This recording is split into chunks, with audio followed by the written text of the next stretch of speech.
Next one titles வந்து revolutionary activities இன் தமிழ்நாடு. தமிழ்நாட்டினுடைய புரட்சிகர தேசியவாதிகளுடைய செயல்பாடுகள். பிக்சர்ஸில் பாருங்கள், பிபின் சந்திரபால் அண்டு பாரதி பிக்சர்ஸ் பார்த்துக்கோங்க. Pondicherry provided a safe haven for the revolutionaries. புரட்சிகர தேசியவாதிகளுக்கு பாண்டிச்சேரி பாதுகாப்பான புகலிடமாயிற்று. Many of these revolutionaries in Tamil Nadu were interested and trained in revolutionary activities at India House in London and in Paris.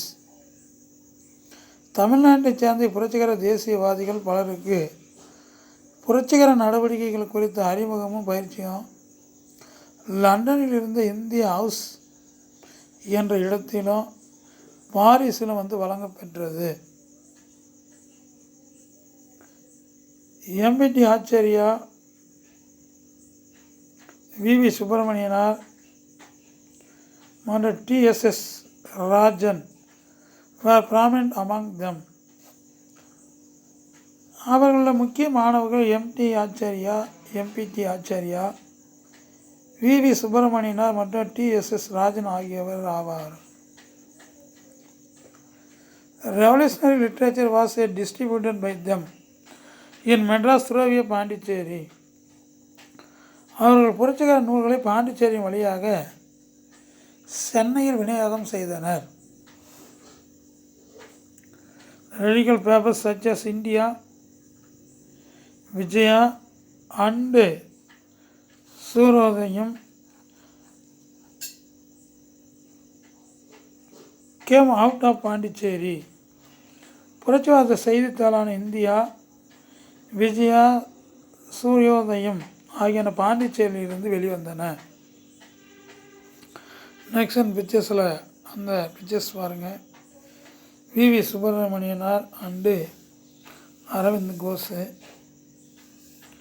Next titles வந்து Ashe murder. அப்போ யாரை பார்க்கலாம் அப்படின்னா, ஆசினுடைய கொலை. எதுக்குன்னா ஆசினுடைய கொலை. 1904 Neelakanta Brahmacharya and other started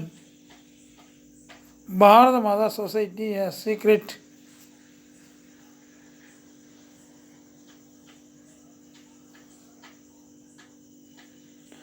society. 1904 Neelakanta பிரம்மச்சாரிய வேறு சிலரும் பாரத மாதா சங்க என ரகசிய அமைப்பை உருவாக்கினார். அதை கூட லைன் பண்ணிக்காங்க, பாரத மாதா சங்கம். The objective was to kill British officials and thereby kindly patriotic fervor among the people. ஆங்கில அதிகாரிகளை கொள்வதன் மூலம் மக்களுடைய நாட்டுப்பற்று உணர்வை தூண்டுவதே இவ்வமைப்பினுடைய நோக்கமாகும். அப்போ வாஞ்சிநாதன்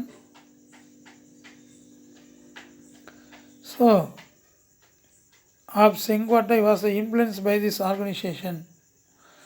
செங்கோட்டை சேர்ந்த வாஞ்சிநாதன் இவ்வமைப்பால் உள்ளுணர்வு தூண்டப்பட்டார். அதுவும் லைன் பண்ணிக்காங்க, Vanchinathan. On 17 June 1911 he issued dead Robert W.D. Oss, collector of Tirunelveli in Maniachi Junction. After this he issued himself. அவர் 1911 ஜூன் 17 திருநெல்வேலி மாவட்ட ஆட்சியாளரான ராபர்ட் W.D. ஆஸ் என்பவரை மணியாச்சி ரயில் சந்திப்பில் சுட்டு கொண்டார். அதன் பின்னர் தன்னைத்தானே சுட்டு கொண்டார். யார் அப்படின்னா வாஞ்சிநாதன். நெக்ஸ்ட் டைட்டில்ஸ் பார்த்தீங்கன்னா, Annie Besant and the home rule movement. Annie Besant அம்மையாரும் தன்னாட்சி இயக்கமும். தீவிர தேசியவாதிகளும் while the extremists and revolutionary were suppressed with an iron hand, the moderate hoped for some constitutional reforms. தீவிர தேசியவாதிகளும் புரட்சிகர தேசியவாதிகளும் இரும்பு கரம் கொண்டு அடக்கப்பட்ட நிலையில் மிதவாத தேசியவாதிகள் சில அரசமைப்பு சீர்திருத்தங்கள் செய்யப்படலாம் என நம்பினர். However, they were disappointed with the Mindomali reform as it did not provide for responsible government. இருந்தபோதிலும் மிண்டோமாலி சீர்திருத்தங்கள் பொறுப்பாட்சியை வழங்கவில்லை என்பதால் அவர்கள் மன சோர்வு அடைந்தனர்.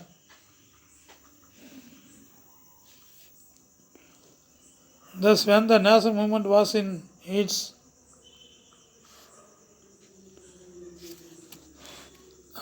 ebb, Annie Besant, an Irish lady and leader of Theosophical Society, proposed the Home Rule movement on the model of Irish Home Rule League. இவ்வாறு தேசிய இயக்கம் தளர்வுட்டு இருந்த நிலையில் பிரம்மஞான சபையின் தலைவரும் அதுவும் லைன் பண்ணிக்காங்க தியோசபிக்கல் சொசைட்டியினுடைய தலைவரும் த ஐரிஷ் லேடி யாருன்னா அன்னி பெசன்ட், அயர்லாந்து பெண்ணணிமான அன்னி பெசன்ட் அயர்லாந்தின் தன்னாட்சி அமைப்புகளை அடியேற்றி தன்னாட்சி இயக்கத்தை முன்மொழிந்தார். She started Home Rule League in 1916. அதுவும் line பண்ணிக்கா. Home Rule League started in 1916 and carried forward the demand for home rule all over India. 1914 தன்னாட்சி இயக்கத்தை தொடங்கிய அவர் அகில இந்திய அளவில் தன்னாட்சி வழங்கப்பட வேண்டும் எனும் கோரிக்கையை முன்னெடுத்து சென்றார். GS Arundale, BP Wadia, CP Ramaswamy assisted her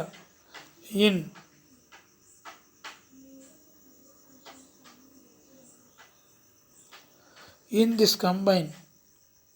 இச்செயல் திட்டத்தில் ஜிஎஸ் அருண்டேல், பிபி வாடியா மற்றும் சிபி ராமசாமி ஆகியோர் அவருக்கு துணை நின்றனர்.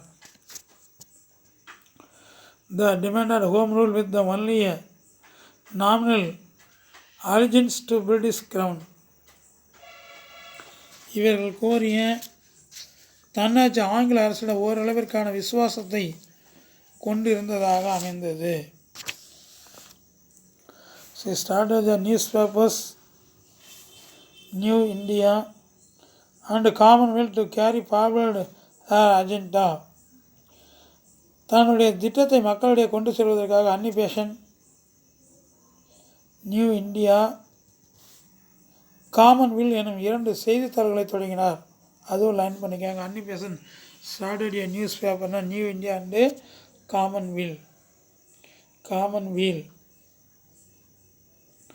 She remarked better black hats and she remarked better black cards and freedom than a train deluxe with their subjection. அதீனமான வசதியுடன் கூடிய ரயிலில் அடிமையாக இருப்பதை விட சுதந்திரத்துடன் கூடிய மாட்டு வண்டியை சிறந்தது என அவர் கூறினார். Under the Press Act of 1910, Annie Besant was asked to pay an hefty amount as security. 1910 ஆண்டு பத்திரிகை சட்டத்தின்படி அன்னி பெசன்ட் பிணைத்தொகையாக பெரும் அளவு பணத்தை செலுத்தும்படி அறிவுறுத்தப்பட்டார். She wrote 2 books, How India and Road for Freedom and India, A Nation and a Pamphlet of Self-Government. விடுதலை பெற India எப்படி துயரற்றது, India ஒரு தேசம் என 2 புத்தகங்களையும் சுயாட்சி குறித்த துண்டு பிரச்சாரத்தையும் எழுதினார். அதுவும் லைன் பண்ணிக்காங்க. அன்னி பெசன்ட்டுடைய 2 புத்தகம் என்னென்ன அப்படின்னா how India wrought for freedom, விடுதலை பெற இந்தியா எப்படி துயரற்றது, நெக்ஸ்ட் இந்தியா நேஷன், இந்தியா ஒரு தேசம். அப்போ நெக்ஸ்ட் ஒன் டைட்டில்ஸ் பார்த்தீங்கன்னா non Brahmin movement and the challenge to Congress. பிராமணர் அல்லாதவர் இயக்கமும் காங்கிரஸிற்கு சவாலும்.